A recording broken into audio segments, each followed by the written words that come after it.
Assalamualaikum warahmatullahi wabarakatuh, Sobat Rini Channel. Semoga semakin bersemangat beredukasi.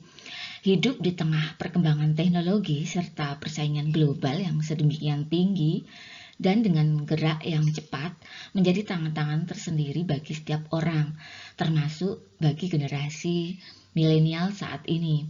Critical thinking dan problem solving menjadi kemampuan yang harus dimiliki agar dapat bersaing. Kedua soft skill tersebut tentu tidak didapatkan begitu saja, melainkan perlu dilatih. Sudah bukan zamannya mengikuti arus, waktunya bagi generasi muda sekarang untuk meraih suksesnya sendiri. Caranya adalah dengan selalu mengupgrade kemampuan agar tidak kalah bersaing dan dapat memiliki pencapaian yang diinginkan.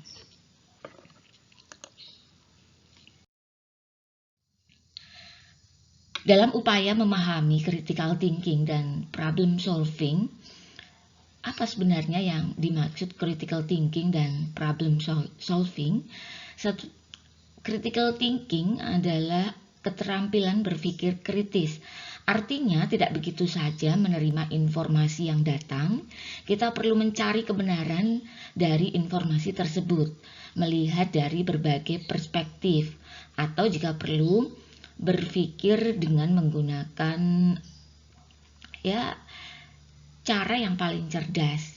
Teknik critical thinking adalah kemampuan berpikir secara rasional dan melibatkan diri dalam berpikir reflektif. Dengan memiliki kemampuan berpikir kritis, Anda lebih mudah memahami sudut pandang orang lain, tidak terlalu terpaku pada pendapat Anda sendiri, dan lebih terbuka terhadap pemikiran, ide, atau pendapat orang lain, serta bisa mulai mendorong munculnya inovasi mindset. Sedangkan problem solving adalah kemampuan menyelesaikan masalah, merupakan kemampuan yang wajib dimiliki generasi saat ini. Kemampuan ini berguna saat dihadapkan pada kondisi yang sulit sehingga mampu fokus pada solusi bukan pada masalah yang dihadapi. Setiap masalah yang datang memang sudah seharusnya masalah cepat diselesaikan. Masalah yang dibiarkan berlarut-larut bisa menjadi bom waktu yang seharusnya berdampak kecil jadi memiliki dampak yang besar. Hal berikut juga bisa Anda lakukan guna memahami perbedaan permasalahan dan persoalan demi menemukan solusi yang terbaik. Globalisasi dan kemajuan teknologi telah menghancurkan batas-batas yang menimbulkan persaingan global. Tantangan yang harus dihadapi juga kian beragam. Maka dari itu, kemampuan problem solving harus dimiliki agar tidak mudah kalah dengan persaingan.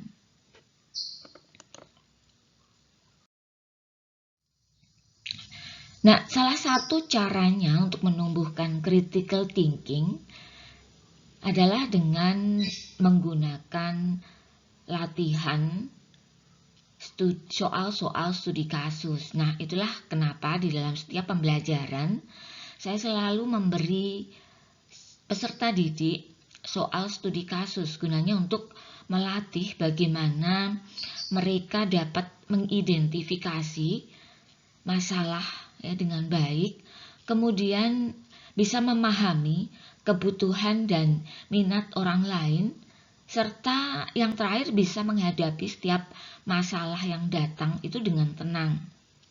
Nah, seperti apa contoh soal studi kasus yang dimaksud?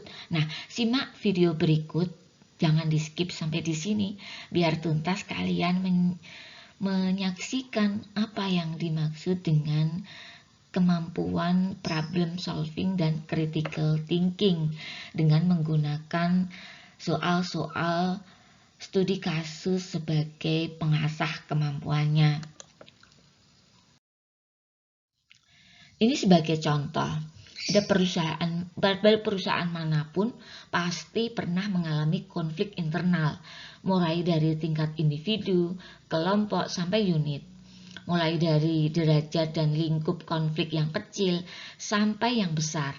Yang relatif kecil seperti masalah adu mulut tentang pribadi antar karyawan, sampai yang relatif besar seperti beda pandangan tentang strategi bisnis di kalangan manajemen. Contoh lainnya dari konflik yang relatif besar yakni antara karyawan dan manajemen. Secara kasat mata kita tidak bisa ikuti berita sehari-hari di berbagai media. Di situ tampak konflik bentuk demonstrasi dan pemogokan. Apakah hal itu karena tuntutan besarnya kompensasi, kesejahteraan, keadilan promosi karir, ataukah karena tuntutan hak asasi manusia atau karyawan? Nah, contoh kasus yang terjadi dari latar belakang yang kami sebutkan tadi. Contoh soal studi kasus yang terjadi di perusahaan. Katakanlah perusahaan tersebut adalah PT Yong Mesin. Bergerak dalam bidang konveksi atau tekstil, mengalami konflik antara perusahaan dengan karyawan. Konflik ini terjadi disebabkan oleh adanya miscommunication antara atasan dengan karyawan. Adanya perubahan kebijakan dalam perusahaan mengenai penghitungan gaji atau upah kerja karyawan, namun pihak perusahaan belum memberitahukan para karyawan, sehingga karyawan merasa diperlakukan semena-mena oleh pihak perusahaan. Para karyawan mengambil tindakan yaitu dengan mendemo perusahaan. Namun tindakan ini berujung pada PHK besar-besaran yang dilakukan oleh perusahaan. Perubahan kebijakan dalam perubahan kebijakan dalam perusahaan ditenggarai karena turunnya jumlah produktivitas perusahaan. Nah, terlihat ya demikian kompleksnya permasalahan dalam hal ini ada dua sisi ya, dari sisi karyawan dan juga dari sisi pengelola perusahaan. Nah, di sini siswa atau peserta didik dituntut untuk bisa mengidentifikasi permasalahan. Jadi, kira-kira permasalahan apa yang timbul dari kondisi yang melatar belakangi tadi? Nah, rumusan masalahnya yang pertama adalah bagaimana penyelesaian konflik perusahaan tersebut. Yang kedua, bagaimana cara agar tidak terjadi miskomunikasi antara pimpinan dengan karyawan. 3. Kebijakan apa yang seharusnya diambil perusahaan untuk menjaga stabilitas perusahaan. Bagaimana cara meningkatkan kinerja karyawan guna meningkatkan produktivitas perusahaan. Apa yang harus dilakukan perusahaan agar kedepannya tidak lagi terjadi penolakan bahkan hingga PHK besar-besaran. Nah, di sini peserta didik dituntut untuk bisa merumuskan berbagai permasalahan yang mungkin timbul, dan di sini peserta didik mensimulasikan dirinya seolah-olah dia adalah pengambil kebijakan ya, dalam hal ini nanti seorang humas di perusahaan tertentu, bagaimana nanti pola komunikasi mereka kepada karyawan yang tentunya merasa kepentingannya sedikit terabaikan. Nah, padahal dari sisi pengelola tidak demikian, nah, sehingga terjadi miskomunikasi.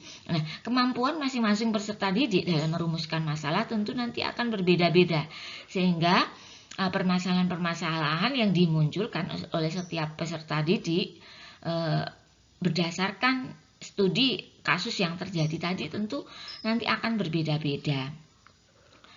Nah, apabila seperti ini yang terjadi, maka peserta didik juga dituntut untuk berpikir kritis dan mampu mengasah kemampuan problem solvingnya, bagaimana cara menyelesaikan permasalahan dari rumusan masalah yang sudah dituliskan tadi.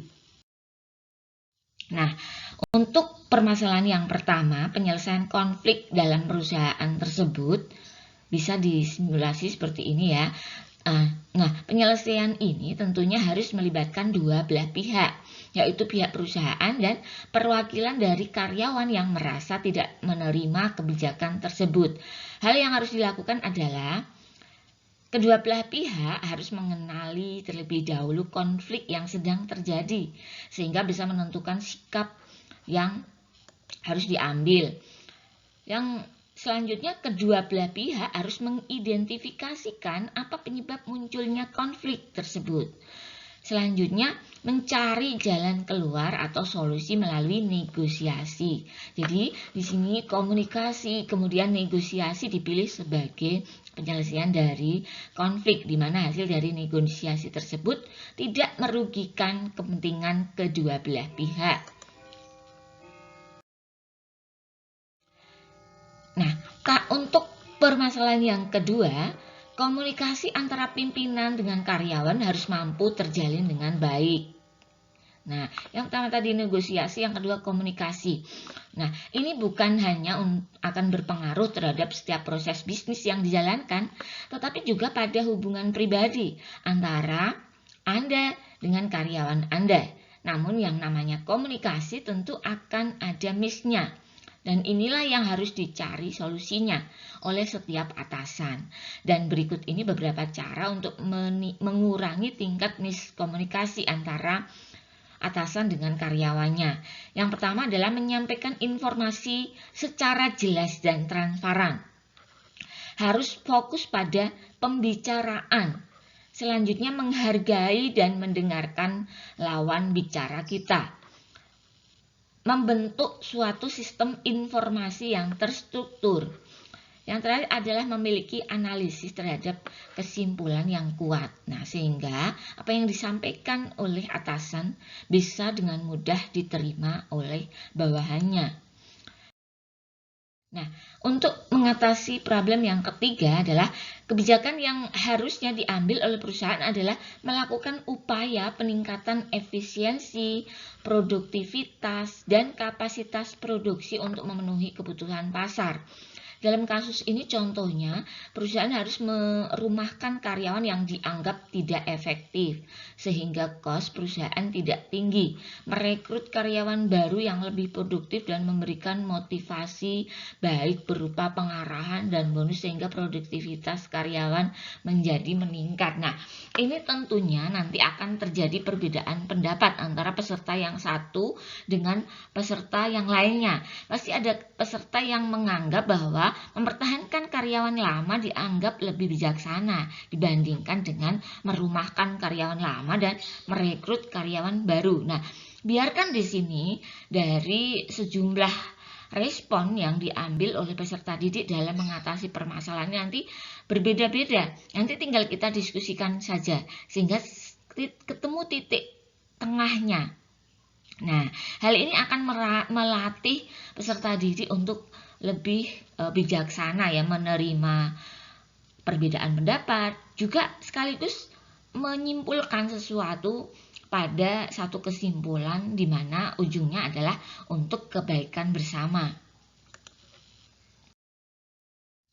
Nah, yang keempat adalah cara meningkatkan produktivitas karyawan, memberikan motivasi, penyegaran kepada karyawan, membuat lingkungan kerja menjadi kondusif, mengintegrasikan manajemen waktu dengan sistem perusahaan, memberikan reward dan punishment. Nah, ini memang soal studi kasus itu bisa berkembang menurut tingkat kekritisan dari peserta didik tersebut. Sehingga semakin kritis maka semakin berkembang rumusan permasalahan yang bisa dijabarkan, kemudian juga beraneka ragam caranya menyelesaikan masalah. Nah, makanya saya senang memberikan pertanyaan-pertanyaan yang sifatnya studi kasus untuk merangsang peserta didik terus-menerus berpikir ya bagaimana pandai mengidentifikasi masalah dan menyelesaikan masalah. Yang kelima, untuk kedepannya perusahaan harus lebih transparan lagi terhadap kebijakan yang dibuat, apalagi itu terkait perhitungan gaji atau upah karyawan. Perusahaan seharusnya lebih banyak memberikan informasi tentang keadaan perusahaan agar para karyawan juga bisa mengerti situasi perusahaan. Selalu adanya komunikasi antara pimpinan dan karyawan akan membuat karyawan merasa dihargai, apalagi karyawan merupakan aset perusahaan. Nah, intinya di dalam setiap permasalahan, komunikasi dapat membentuk budaya kerja.